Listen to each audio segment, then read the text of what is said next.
episode of So Far, So Good. We are Jagu and Tarana. And in case this is the first time you have joined us, we are a collection of really random stories. That's what we like to do on the show. Yeah. And they're really in our opinion, very interesting. They have zero connection with each other, but if it's interesting, it goes on the show. And we appreciate your feedback because you've been enjoying our last few episodes. Absolutely right. So if you have been enjoying it and you happen to like this, or you have a commentary on one of our stories or all our stories, please comment, let us know. Feedback is always important and we quite enjoy reading your comments. You can also you can also subscribe, hit the bell icon. Please share with like-minded friends. If you connect with a story, send it to someone you believe it will connect with also. All those facilities are available right here, I tell you. Yes, we make it very easy for you to connect with us. Tarana, I have a question to ask you. Ask. What is the color of my t-shirt? And this is a debate we might have had before about other t-shirts, but this one in particular. Blue. No, it is green. It is mint green. See, this is the problem. Jago, mint green is a completely different color. This is sky blue. This is a greenish green. No. It has nothing to do with blue, and it is certainly not the color of the sky. It is certainly not the sky green. As we speak. Oh my God. At it. Are you colorblind? In front of me. No, you are. The window over there. Beyond that, I'm seeing the sky blue and I'm red and this. green, no? Like if you cannot differentiate between the colors red and green, then you're not allowed to drive. This explains so much about your driving. I have always passed all my color tests, my driving tests, and you have had more accidents than me. Not at all, please. Including when you have hit the car in a standing position. Rubbish. How you managed to do that? Dear in a viewer, standing position. Put this to rest. Is he wearing a sky blue t-shirt or is he wearing mint green in his opinion t-shirt? My point is that I asked you this question because I know that there would have been a different answer between you and me. Right. Is that color and art and shape and form are subjective things. When you look at a piece of art. Art is subjective, correct. You have to resonate with it. It has to connect with you. You have to feel it. And then you're like, I like it or you don't like it. Okay. Correct. Now, Italian artist Salvatore Garau believes that to be true because he has put up an invisible sculpture. An invisible sculpture. He has sold it for $18,000. Somebody has paid for nothing. Yeah. So I was. Okay, 1 minute. This piece. It's invisible. It's invisible. Is it like? I don't know, some like trickery with photography. Can you touch it? Can you feel it? But you can't see it because of whatever. Nah. Oh. Nah, it is not any of that. Oh, so you can't feel it, you can't touch it. It's an empty space, okay? And here's how it does. So I'm reading this article, I'm like, bol kya raha hai? And then, of course, there is a image. There's actually a video. We will show you that video. It was on his Insta feed itself. It is called the Contemplation of, I've read 2 versions of it. It's called the Contemplation of Buddha. I've also heard a couple of other different names to it, but all that aside, the fact is that we should focus on the sculpture. Let us please take a look at the video so we can discuss this at length. Okay, so this is basically a video of an invisible sculpture. If you can't see it, there is nothing wrong with your eyes. We thought the space is demarcated. Please note that you know where to look. Okay. Now it exists. Can you see anything in that space? Now it exists and will remain in this space forever is the start of this video. Okay. Yes. Buddha in contemplation. In contemplation. Got it. I'm guessing this is like the sculpture I installed in front here above the white square space. Where the demarcation is. Yes. Yeah. You do not see it, but it exists. It is made of air and spirit. Correct.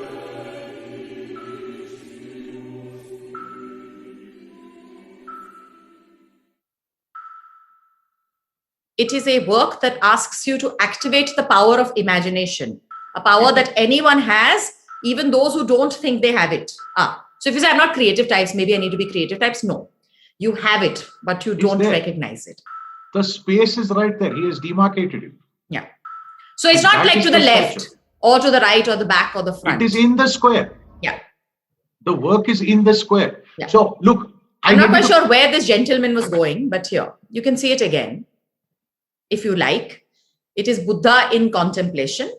It is Buddha in contemplation. Yeah. So here's the thing, right? He's making it quite clear that Yes, it is. You can't see anything, but that does not mean it is nothing. Even an empty space, vacuum, is a space full of energy. Wow. Even if we empty it and there is nothing left, according to the Heisenberg uncertainty principle, now he has got scientific fact into it. Also, according to the Heisenberg uncertainty principle, that nothing has a weight. Wow. Therefore, it has energy that is condensed and transformed into particles, that is, into us. Much like how we shape a God that we have never seen. So he has said this is, then you can call it Buddha in contemplation. So now there is art, there is science, and religion. And he has brought God into it. I'm not surprised he managed to sell it, Jagu, because these three items never really ever meet. True, but he has managed to pull it off. Now, here's the interesting thing, right? We shared it on the family chat, and my mom-in-law had an interesting point. The concept of Nirakar. You can't see God. Yeah. But God exists everywhere. If you believe in God, yes, God exists everywhere. If you believe in God, as many of us do, God exists everywhere. You can't see him. That does not mean you do not believe in him. Of course you believe him. You don't have to have everything practically placed in front of you. There is stuff happening that you are unaware of. So is this... you might believe in it. Fair enough. Nirakar is similar to that concept. So is Salvatore now claiming to have created God? No, he's not doing that. Oh, he's not doing that. Okay. He's saying this is my sculpture. Very good. I am calling it Buddha in contemplation. There are various reasons besides what I am thinking to believe that this exists. Energy, space, therefore it exists. We are also made of the same energy. It's right there. Yeah. We are not surprised. What are you thinking? I'm thinking all that is fine. And so the space is demarcated and he makes it clear that, it needs to be an open space. Nothing should be going through it. It does not need lighting. He has made that clear. It does not need lighting. If you're invisible, you can be in the dark. You can be in shadow. You can be, in the light. So he has So up to the contemplation, I'm fine. And his thought behind it. Okay. That somebody bought it for $18,000. I'm here trying to figure how that happened. So right now it is supposedly on display in that little, piazza in Italy. Yes. And the person who's bought it has now currently loaned it to the piazza. And then when they shift it, you think moving trucks will be involved? I don't know, but can I tell you what else is involved? Or can you teleport it because, we're using our imagination? Correct. You can just send an email saying it has now shifted. Yeah. Who is to know? That is very boring, Jagu. You do, abracadabra. You do the Najgan. True. Can I and then it goes. That is true. Can I also tell you he has issued a certificate of authenticity for the work? Otherwise, how do you know whether it is a fake or it's original? Obviously. How will you know? Obviously. You must have the certificate of authenticity, no? Yeah. Correct. So that piece of paper is there. It exists, as does the sculpture. It is beautiful. I also think that Salvatore is 67 years old. Okay. And he has probably spent a lot of COVID times alone talking to, imaginary friends. That might be true. The other way to look at it is that as you get older, as you mature, as you hit the point of, you have contemplated enough of the world. Yes. At some point, you reach the point of, I don't give a damn. Right. This is it. This is me. This is what I feel. This is what I'm saying. Yeah. What goes of your fathers? Plus, if I make $18,000, then okay. Correct. Who has won in all of this? Yeah. Who has won? We can argue this all we want. Who has made the money? Who has walked away with something concrete that is not a sculpture? Salvatore has walked away with $18,000. We cannot argue that. And left us with great thoughts of what we could be doing during our respective phases of unemployment. You know what I'm saying? Yeah. Exactly. I can recreate the Mona Lisa. Done. What do you think, Jagu? Now we will make an NFT of it and we will sell it online. Isn't it amazing? It's fabulous. It's beautiful. I have to say, I did not know you had that kind of flair. Thank you. Done, Tara. I did show teeth, one more thing to add to your CV. Yeah, I prefer teeth versus like a type smile because that looks fake. That's why my Mona Lisa has teeth. As you should. Art can be interpreted in any way. Tara. Absolutely. If you can see, if you, dear viewer, can see my beautiful Mona Lisa with teeth, I agree. It looks a little bit like Madhubala, but she's beautiful. I think. Definitely more than like Mona Lisa. Anyway, so yeah. Remember to like the video and add your comments and describe my artwork for us. For fun. Yes, do that. Tell us what you feel inside. What do you feel about Tarana's artwork?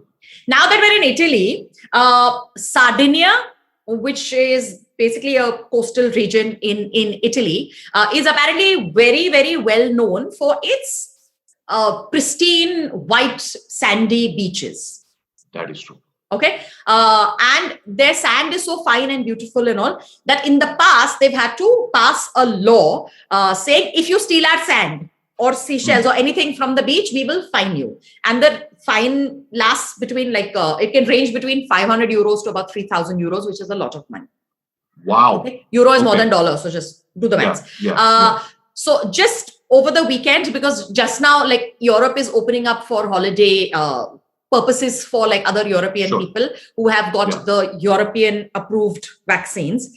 So anywho, they have at the Sardinian airport, they have arrested 41 people for trying to steal over 100 kilos of sand, seashells, and beach rocks.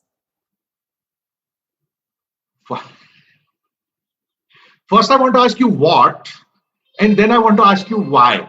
Repeat that again. Sand, seashells, and sea rocks. And beach rocks. And beach rocks. Okay. So they have stolen. Yeah. So they have because it's so fine, and then they were going to sell all of these items as beach and Sardinian souvenirs. The authorities, the customs basically saw this post and said, "Oh, let's catch these people." All 41 have been arrested, and I think they're being fined 3,000 euros. Whoa! But how much sand did you say? 100 kilos. That's a lot of sand, man. Also, how many bags are you taking? And would you mix sand with your clothes? Because the worst part about having a beach holiday is the fact that sand gets into your clothes. No. But to be fair, there were 41 of them. Right.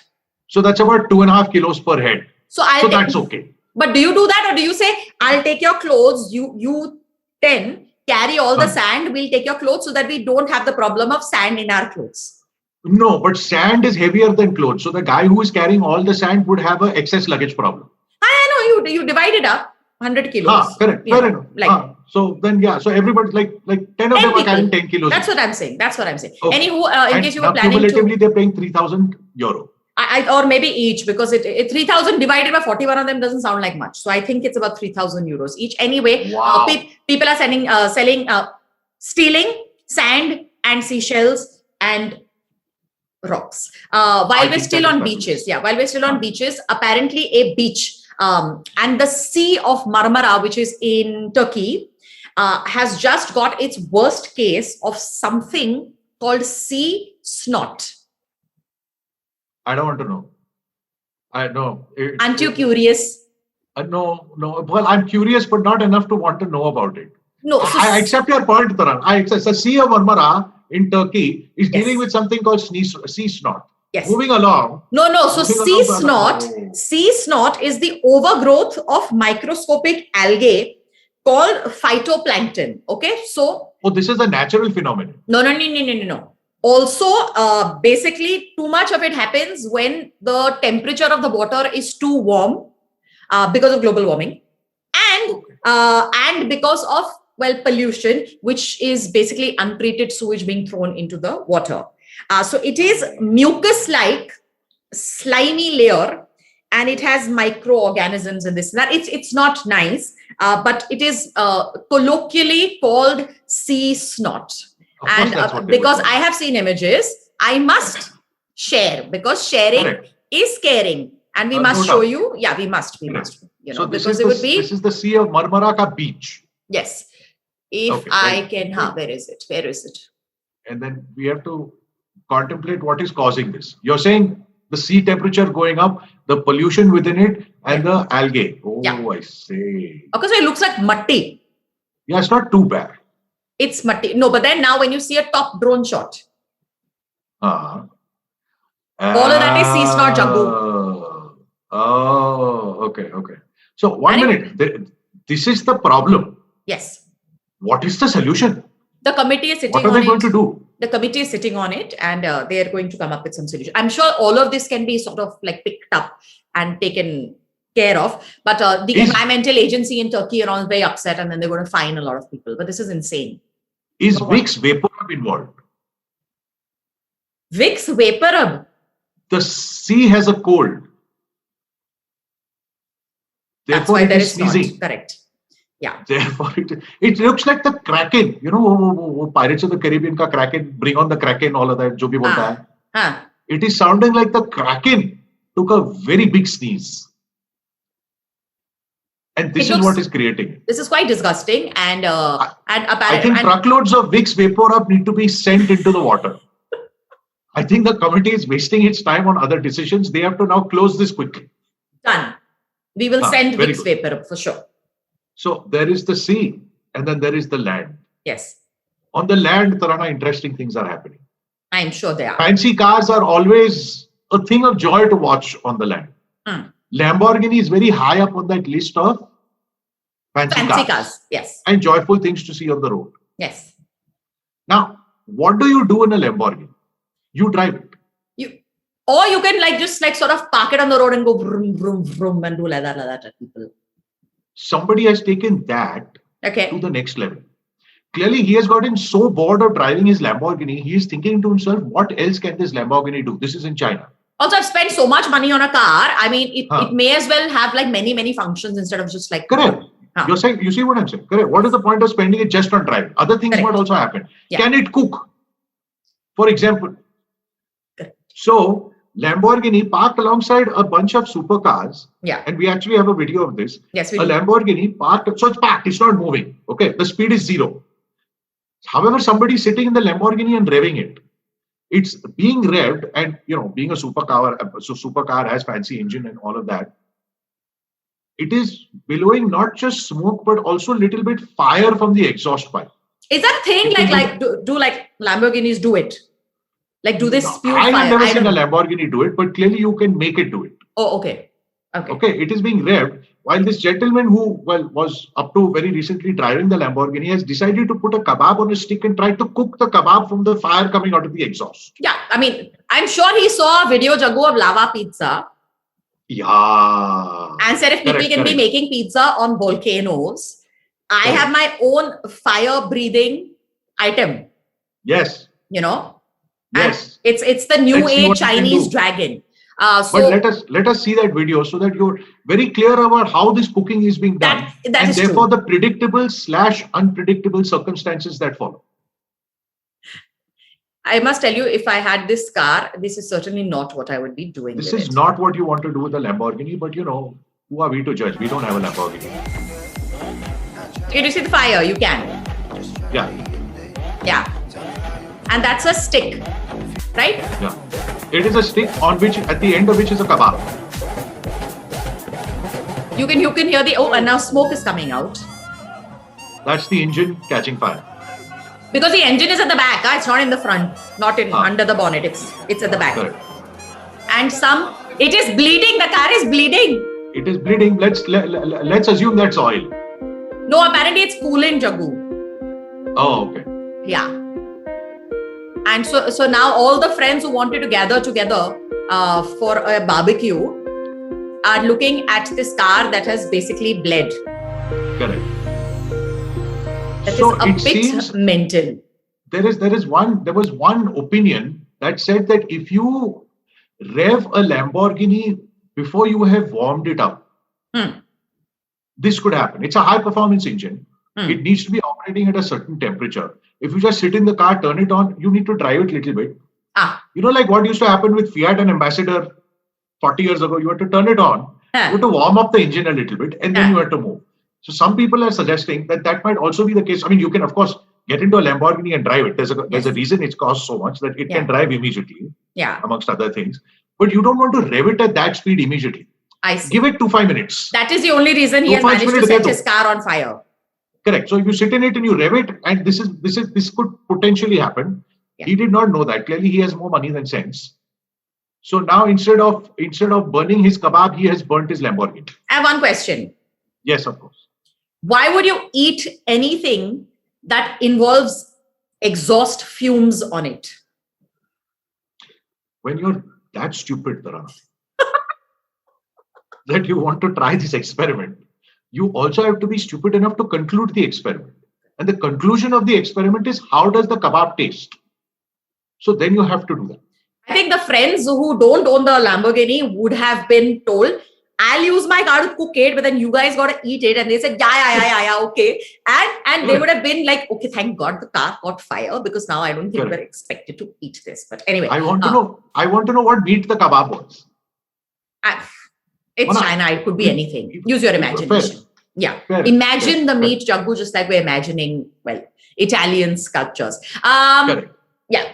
Remember, like, comment, interjecting right now to tell you to like, comment. Also subscribe if you haven't subscribed. Apparently, lots of people watch these videos without subscription. Come on, turn that bell icon on, then you're forced to watch it. We know?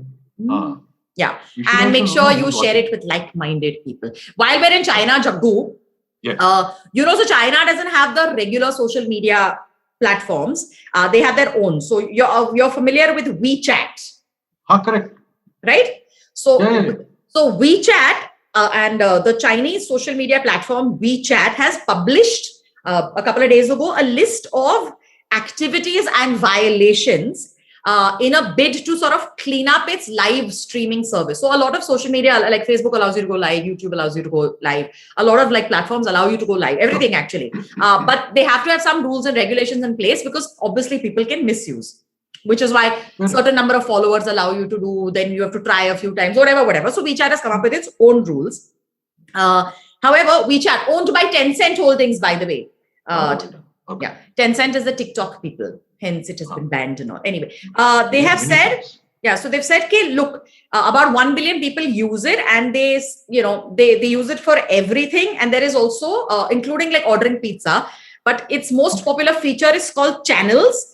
It was launched just last year, and it allows live broadcast. But they realized that, earlier we didn't have rules and all, and then people were like being stupid. So now they have said there are more than 70 common violations that we need to tell you about, so that you don't get fined as a host. Yeah, more than 70. That's a lot of misbehaving, yeah. Correct. But these are some of the few ones that catch our eye.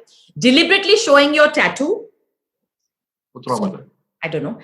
Using bed sheets and quilts as props. Okay.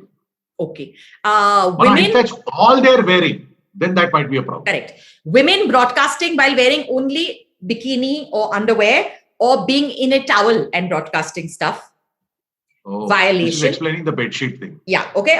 Political sensitive topics you can't discuss. Fair enough. Don't promote gambling activities. Don't broadcast from venues that are unsuitable for young people. So you can't be in a bar, a nightclub, or foot massage parlor.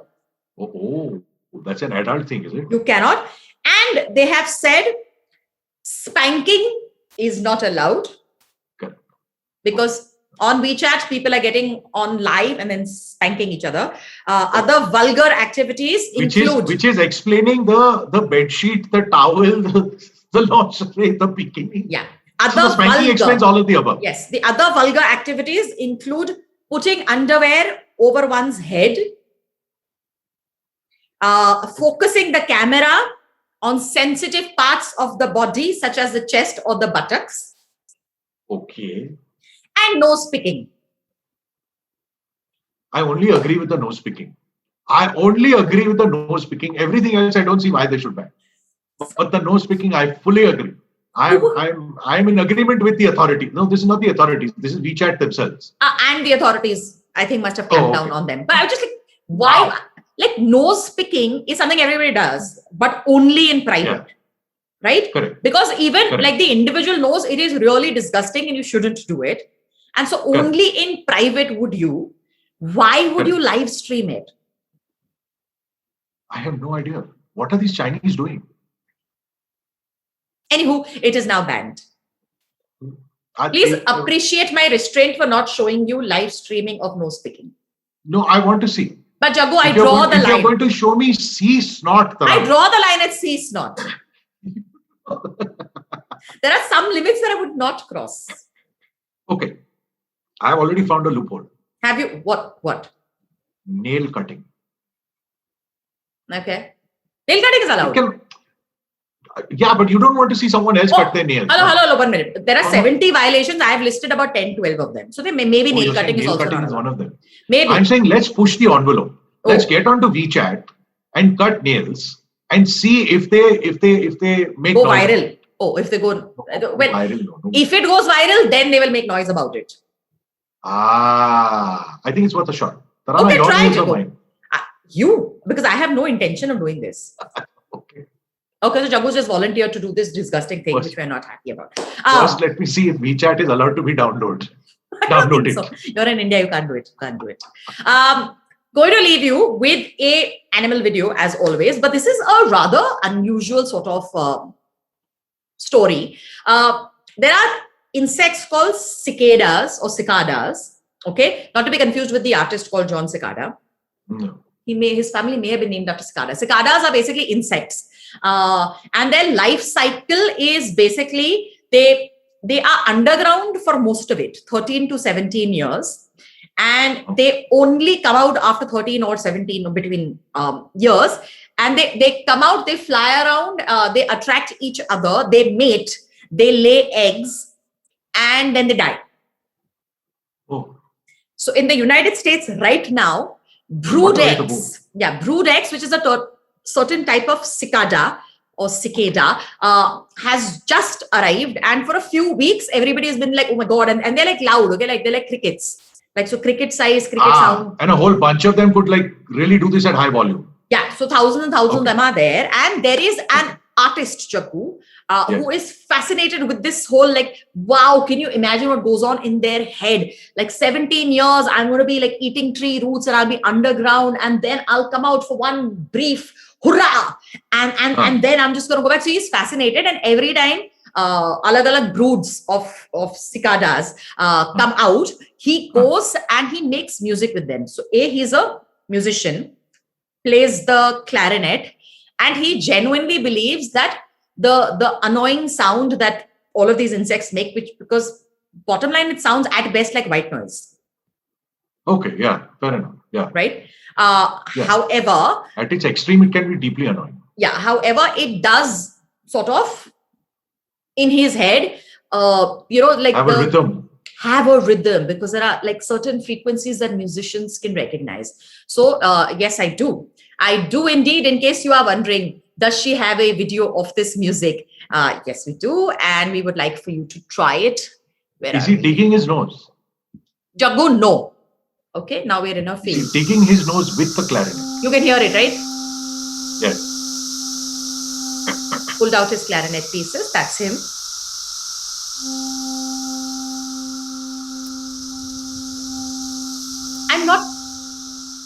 I'm not quite sure what he's hearing.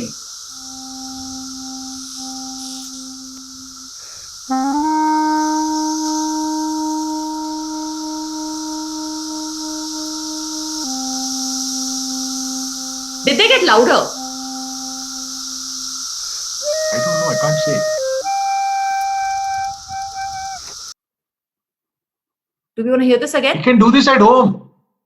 Do we want to hear this again? Only because I'm not sure how the two sounds are matching. So there's the insect sounds, the cicadas singing. And then he's making, so he is available on YouTube.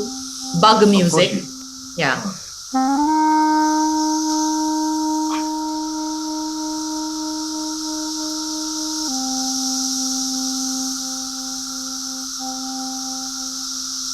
They did get louder.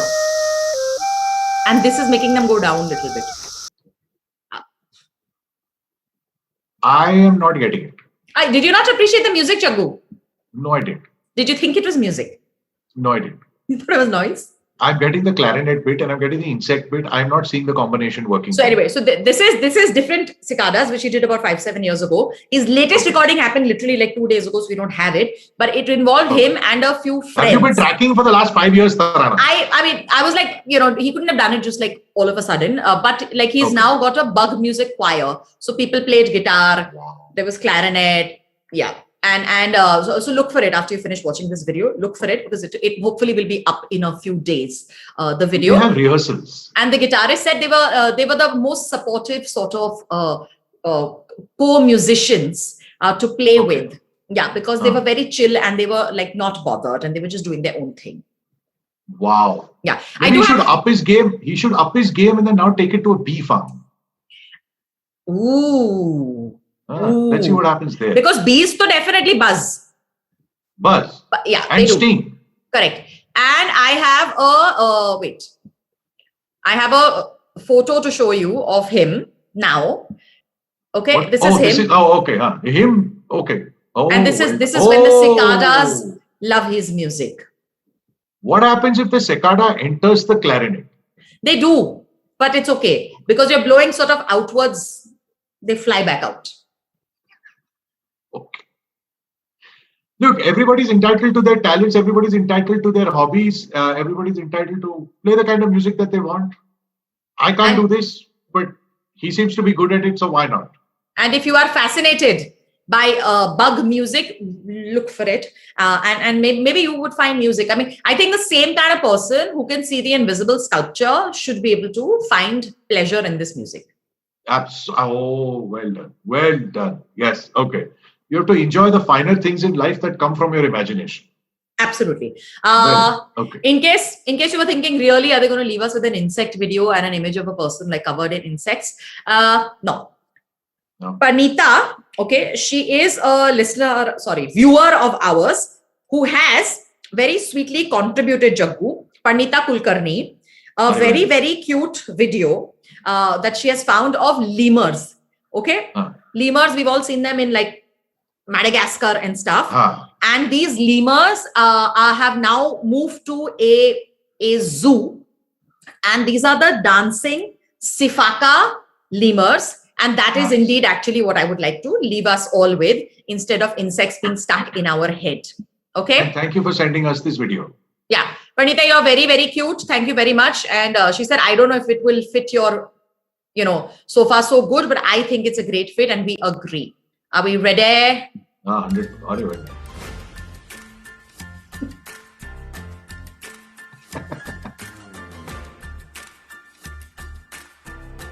What a happy little creature.